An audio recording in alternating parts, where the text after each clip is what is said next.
bang charger? Lobat na kasi ako. Ha, meron ito. Nahihilo ako mga be. Kaka-cellphone mo yan. Disco ka. No. O, ito.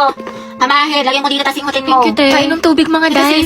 Mas madala akong biscuit. Gusto mo? Wow, prepared. Ate ko, nagugutom na ako. Nakantay kayo mga te dahil niluluto ko pa yung pagkain natin. Nanay yan. Kasi... Kaya huwag kayo mag-inarte dahil wala naman kayong ginagawa dyan.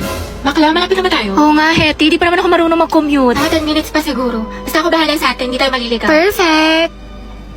Ay, ate ko, ang ganda mo dyan. Ay, talaga ba? Oo, dahil picture lang kita. Sige. Wait, ayusin ko lang muna yung buhok mo. Ayan, okay, 1, 2... Smile, ang pretty, ang sikip. Ate, kinausa ko ng kachat ko. Yung kinawento ko sa'yo. Ano ba yan? Kala ko pa naman sa'yo, susa sa akin. Nako, yan na nga ba sinasabi ko sa'yo. Red flag yan, nilalabang ka lang, ayaw mo maniwala sa akin. Oo na nga, ate, tanga na ako. Sana nakinig na lang ako sa'yo. Ate, na-stress ako. Baba ko sa mat. Bawi na lang tayo, Bi. Mas galingan mo na lang next time. Tsaka, ano ka ba? Ang galing-galing mo kaya, tiwala ko sa'yo. Ka na malungkot. Salamat, te, ha. Alam mo, sobrang na-appreciate kita. Bakla na kayo, ka talaga. Lalo ka na, te, kanina ka pa. Ah, talaga? Nagsalita? Ha? Hotdog? Sabi ko kasi sa'yo kanina, wag ka na nga. O, anong pinuputok ng butsi mo? O, eto mga te, lapis at ballpen. Magsaksakan na lang kaya kayo. Galit na si Hetty.